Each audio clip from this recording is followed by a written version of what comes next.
Okay, well, good morning, everyone. Oh, press the space bar on that one. Oh, okay, I think it's up fine here and flattened on the screen. Okay, well, good morning, everyone. Thanks a lot for having me out here to give this talk today. And it's going to be focusing on empathy and video games, which are two words that you're probably not used to seeing together. I don't usually think of them together. But when this topic was thrown out there, I thought, oh, you know, I'm aware of a lot of little experimental games that sort of are almost about this, that they would put you through an experience you're not used to, maybe have a window into someone else's experience again that you wouldn't have, and maybe that could help you empathize with them better. So I'll start just by talking briefly about empathy, move on to a couple of maybe how I look at video games, which is pretty different than how most people do, especially even inside academia. There's two camps right now, and I'm not in either of them. And then kind of finishing off with a few case studies. So to dive in, empathy is the action of understanding, being aware of, being sensitive to, and vicariously experiencing the feelings, thoughts, and kind of experience emotions of someone else. And that vicariously experiencing, that's the key thing. Because if you didn't have this idea that I've also experienced what they've experienced, or I'm somehow in their head, that would be sympathy, where you feel bad for them because something's wrong and you care about your friend. Or you're being compassionate because you both feel bad and you'd like to assist them somehow and help them with that. But empathy is different because there is this assumption of shared experience, and if not shared experience, then this idea that somehow you know how they feel. And the trouble with that is, you know, we'll start with the good side. Empathy is really positive in the right context. If it's something really throwaway like hitting reply to all and you joke with coworkers about how embarrassing that is, or in a more serious light, anyone that has been through, you know, has become victimized in some serious way, something in their life, and you have support groups where you're finally in a room of people who've actually experienced the same thing, and you can talk about it, empathy becomes a pretty powerful way to engage with that. But it all falls apart the second that's not true, and sort of misguided empathy and false empathy is about one of the most insulting things you can do when, you know, you're talking with a friend who's been through something awful, you haven't, and you're, oh, I know how you feel, and kind of arm around, and you know, the person being empathized with is probably really pissed. I think it's kind of the nature of, you don't want someone who hasn't done this thing to tell you they get it when they probably don't even know half the facts about the situation. So I think that's misguided empathy is really dangerous and almost worse than just being sympathetic or compassionate instead. And so one thing I found while briefly looking into empathy was, I guess in the social sciences now, they try to talk about kind of cognitive and affective empathy, or we'll say intellectual and emotional empathy, that there can be a divide there. I mean, it's debatable, but this idea that you can sort of have an intellectual understanding of someone's situation and begin to empathize with them, understanding the constraints and the situation they've been through, maybe in a more abstract sense. And so in the context of the refugee crisis right now, that could be a diagram like this that shows you that the only people that haven't been displaced, that are not refugees in Syria, are this little bump here, and this is the whole population of the country. It's kind of insane that less than half the people have been minimally affected, let's say. And you can start to, say you meet a refugee now and go, holy heck, this is a giant number of people. This whole country's kind of done. And start to think about it, but of course you haven't been through your experience. And then contrast that with the emotional empathy on the right, where you've got these kids in a refugee camp. And I mean, anyone here with families, and especially with kids, there is this very emotional connection to, holy, like, you know, it's bad enough to take my kids through the mall. How the hell would you get them through a refugee camp? And you can start to empathize on that level, maybe not a shared experience of being a refugee, but definitely, say, shared experience of having kids and having a family. And so the great thing about empathy, no matter what's generating it, is that it is prosocial. So it'll push you to do things that you might not do otherwise. It'll push you to give up maybe some of the privilege you've been born with and what you have in order to help someone else. And especially in individualistic North America, I think this is really, really good. And the more we can do to kind of expand who we're willing to empathize with, I think the better. And I love this here too in Germany, that they've really been open to inviting in a lot of refugees. in this crisis. And right here, just on this kind of around the corner, but make Fortress Europe fall. And I think that's a good segue into the next slide, because it really sums up sort of, and why I would say, before we dive into the rest, a good moral imperative for why you should empathize, especially if you don't want to, with certain groups, which is you don't decide what side you're born on. This is US, that's Tijuana. It's crazy, and you don't really choose which side of that wall you've got born on. And there's a whole lot of other walls in society, a lot of them invisible. And again, you never choose which side you're born on. And so I think really, in my mind, the imperative to be empathetic and to empathize is just to acknowledge that fact. You didn't choose a lot of your own circumstance, and neither did they. And you can either respond to the privileges you have by building up Fortress Europe and saying, we're going to hold on to what we've got, or you can kind of acknowledge that you didn't really do all that much to get this Fortress Europe, and now you can open the doors and try to really understand the experience of growing up on that side, let alone growing up on that side knowing that this side is right here, because it's pretty stark. So to dive into video games, I think a power fantasy image is the thing, and anyone that knows what game this is referring to will find this twice as funny, because the tone of Katamari Damacy is extremely light and colorful and flowery and very silly, but realistically this is the picture on the ground as you're rolling up cities and people to make planets out of them. And, you know, really, yeah, and the people kind of flail as you're rolling them in the ball, and this like happy-go-lucky music's playing. And yeah, you know, here's a great piece of fan art for that. And you know, video games and power fantasies do sort of go together, at least in the 35 years or whatever it is now that the mediums existed, and that's very often what it is. And that really goes against what you need to start to have for empathy games, because usually if you're someone from a more privileged background going to play a game that's going to hopefully help you empathize with someone that's not, you're actually going to be going from a less constrained daily life to a highly constrained, probably not very fun experience to start to get a feel of what these limitations could be. So just to mention, I said before, there's two kind of schools of thought in game studies right now. One of them is heavily game-based.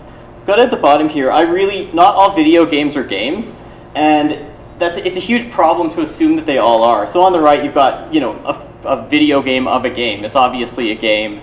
Probably any multiplayer video game is a game in some big way. It's got rules, it's got winning and losing, it's got all these things.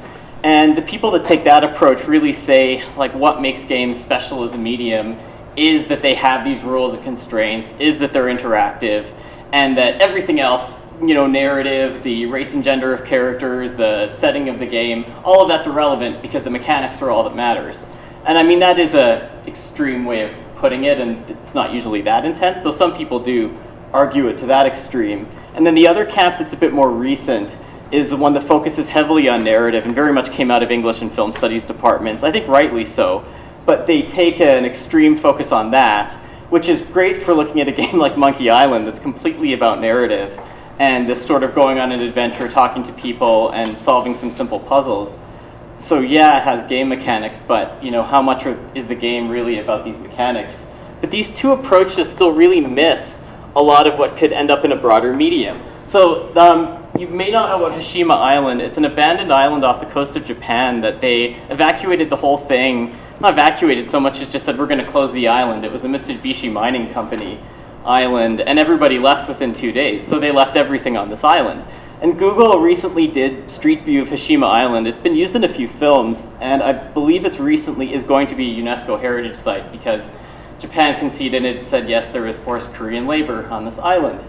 And so they're going to let it be a World Heritage Site. But to be able to go onto Street View now and walk around Hashima and see this incredible concrete architecture falling apart in all these different ways. I mean, this staircase is incredible. Yet, is this a video game, right? We're not using Street View in this case to find an address or to see someone's house. We're essentially navigating this broad space, but there's no winning and losing. There's no goal. And there's not really any interaction with other humans in this. So if you really have that narrow view of video games, you're not only you're going to not say anything about this, you're not really going to even acknowledge it.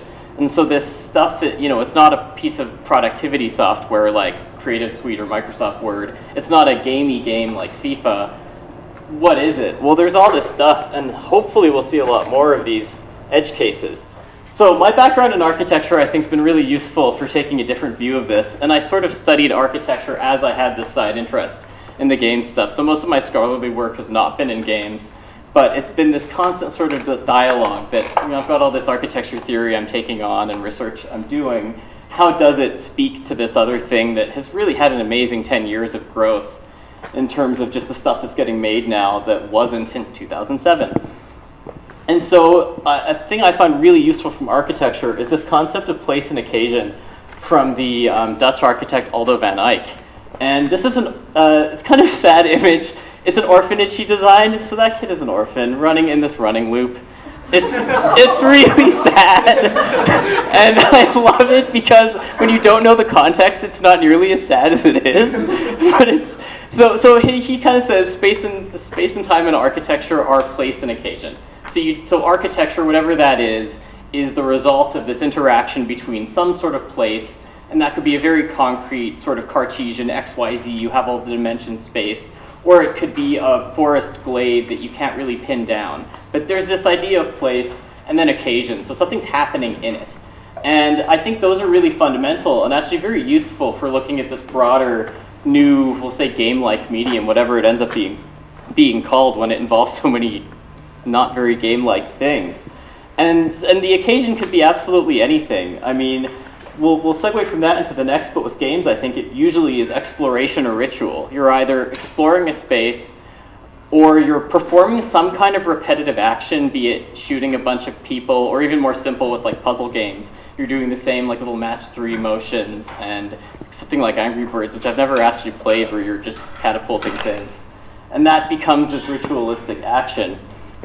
So one argument against exploration being true for all video games is that only some games have branching storylines and branching ways to play them. But I think it's completely out to lunch, because a game like Monument Valley that some people here may have played, I'm thinking, it's pretty widely known. It's a single path to go through any of these levels. You're doing one thing, one set of actions. You sort of solve the puzzles just by going forward. But the whole experience is about exploration.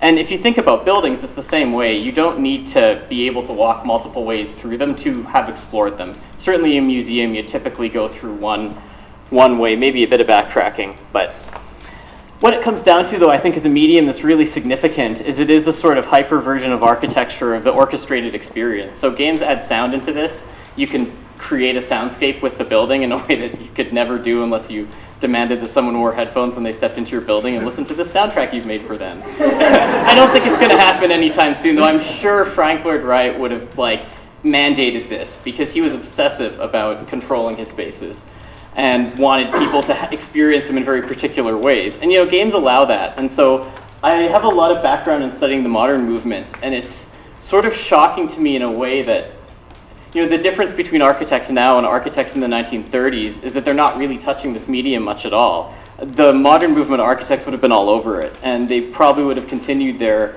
main practice, but a lot of them experimented with film and other media at the time, and without a doubt they would have been looking at this, because the promise is sort of on the right. The designer's view is on that side of it, the player's is on that, and there's this whole other world you don't see when you play games, and you do see when you're sort of orchestrating the experience. And then I picked from The Truman Show, because I think that's a great movie that illustrates it, where this guy's living in this sort of orchestrated life that looks like this happy American dream TV show, and he finally finds out it's an illusion at the end when he goes on this boat out to the edge of the world.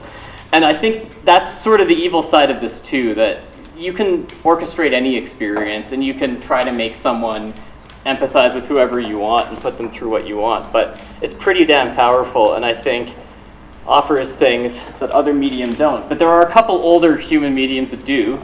Say participatory theater is one of them, and just context in Greek theater when they sort of perform the Iliad and other ones, there's this idea of mimesis that you were really being the character when you performed it. So this form of education where you learn really by subsuming yourself to this other thing. And it horrified the philosophers, because you're sort of learning in a very uncritical fashion. And again, that would maybe be the danger with games, that you can reflect on them critically after, but when you're in them, you're kind of in them. And one other really basic one is religious ritual. You do these bodily actions in every religion in the world to try to bring yourself into a different mindset or to learn things that way. And this idea that these rituals are meant to change you. And again, that's why people do them. So I think these can offer some interesting parallels and potentials for moving forward. And again, why does the interactivity matter? especially in the context of empathy, before we dive into the case studies. I think if you've got the walls up and you really don't want to empathize with anybody, you can watch an amazing film, read an amazing book, and be a cold asshole the whole time and come out of it with whole new reasons to hate this group of people that you went into this book or movie hating. It's horrible, but it's humans. So I think games are great because you can't do that. And I mean, this is one of the most fantastic films I've seen in the recent years, Beasts of the Southern Wild. I know nothing about rural poverty in the American South and the low ocean areas that are going to be flooding and climate change. And I went into this being willing to sort of hear about that world. And it's told from the perspective of that kid, and it's fantastic. So it's got this whole really fantastical side. And it's kind of, I don't think I've ever watched this one without tearing up, and it's amazing. And now I can't empathize with them in the true sense, but I certainly understand their experience of living on this planet a whole lot better than I could have otherwise. But I was willing to, and I think that's the key difference. I didn't come in with the walls up. So talking about some games, we're going to go through them pretty quick. I went for breadth over depth because I think it's important to say that this is one of those big media, just in the way that architecture, every building type has its weird little special things to it. And so to talk about architecture as one medium is a bit of a misnomer, and I think that's true for this new medium of games as well. So better to go for breadth than depth. And so we'll start with Papers, Please, which you will find if you search empathy games. There's about 2 games that will, out of the 8 I'm showing, that you'll find if you search for it. And so you play as an Eastern European border guard in the 80s, letting in people to your Soviet country, Aristotska, and and it's ridiculous and stressful as hell. So if you want to unwind after a long, stressful, busy day of work by being a border guard who, and I'll explain the mechanics, and this is where it's genius, because it really is one of the worst, thank God this isn't my life, because basically you have to check against, entry permits, the number on their passport, whether their photo matches, whether their fingerprints match if they're using a fake name, and actually you're allowed to let them in if they do. And and of course they can give you, I think this one is a stripper or something, so saying come to my club. I think it usually means they're not terrorists, because terrorists are also trying to get into your country, so if you let them in, not so good, it doesn't look too good on you. And the real tension of this game is you get paid for every person you either correctly let in or correctly turn away. And you've got to feed your family and pay for heating. And you can choose to skip on paying for the heating and paying for food, but then your family's probably going to get sick. And of course you live in like a block apartment and it's bad. So every day you try to process as many people as you can without making errors and then feed your family.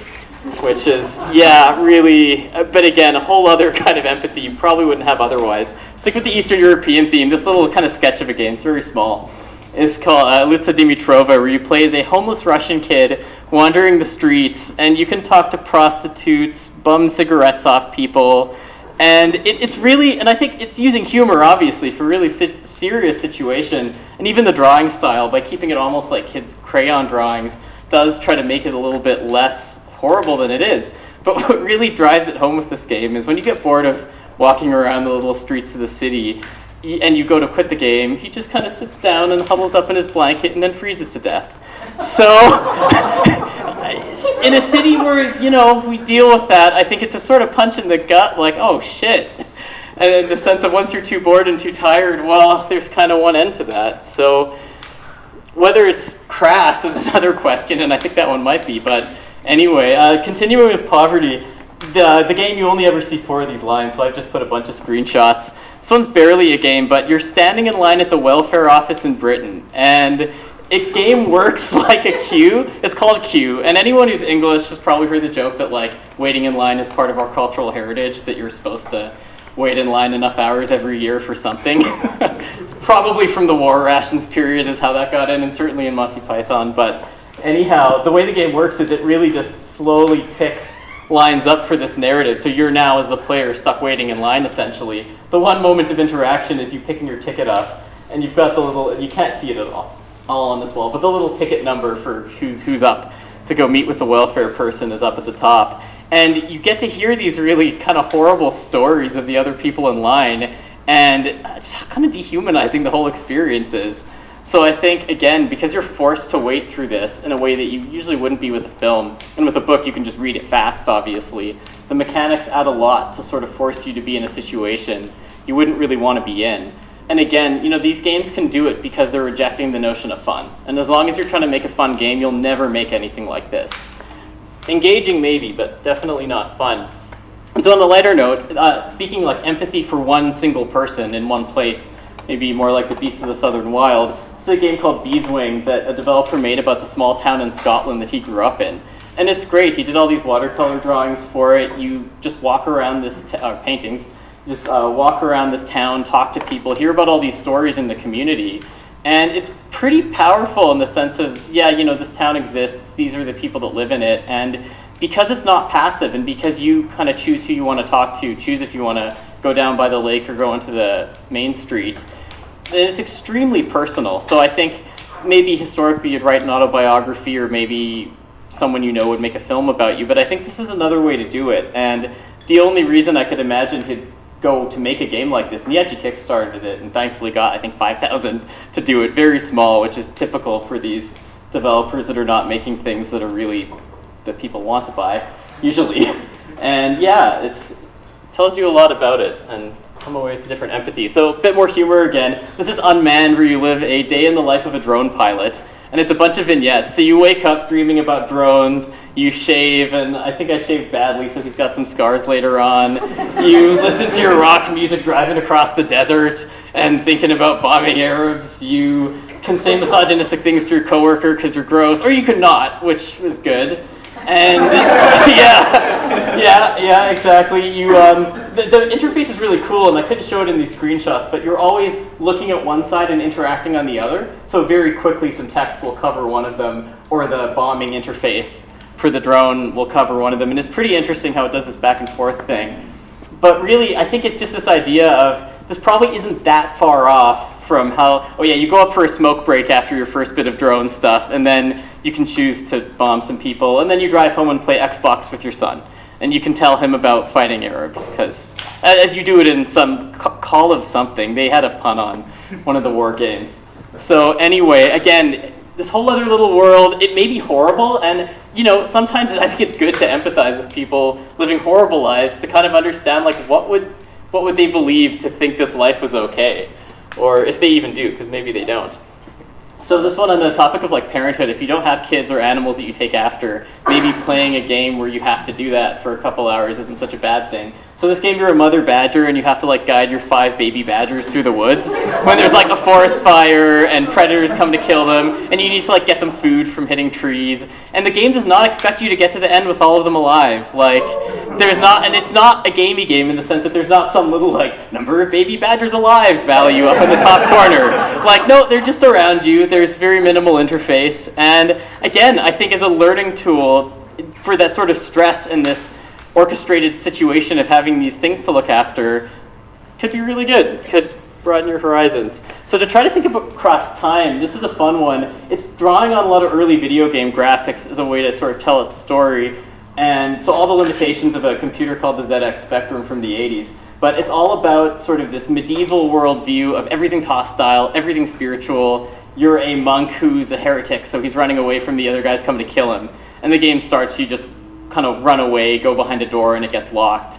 And you can explore this really awful abbey that's full of other dead monks. And this whole sense in which there's no winning with this. And at the end, you sort of find Satan in the basement, and you have no guns. That has to be emphasized. All you can do is avoid things, which I think if you lived in a world where everything is hostile, you'd be used to trying to avoid a lot of stuff. And well, hostile, and your soul is at risk, so that's a big deal. And anyway, it's not a good end because they find you in the room with all the satanic stuff in the end and they kill you. So even once you win this really hard game of having to avoid stuff, it ends with you dying. And a bit more of a serious example in the end. This is a game called Dysphoria, and this is the last one, and I think it would be good to segue into a bit of a discussion and Q&A. This was a game made by a trans woman about her experience of transitioning, and it was received extremely well. She's actually been involved in the video game scene, like the indie game scene, for a long time. And so it got out there pretty quick. And I think it's really, really interesting. It's all these different little vignettes to try to capture different kind of emotions and experiences. But it got a lot of very positive press, and that actually really pissed her off, because a lot of people said, oh, I can empathize with trans people now better. And I mean, on some level, I think that's true, but she was kind of saying, you've never experienced body dysphoria, you don't have half a clue what this is about. How can you, fuck you for saying you can have empathy with me after a 10-minute game, because it literally is 10 to 15 minutes. So I think there's a really valid point there that these things are useful at expanding things, and maybe in this case it would be that idea that your intellectual empathy for trans people is broader now, but in terms of your emotional ability to imagine what they felt in those situations is pretty limited.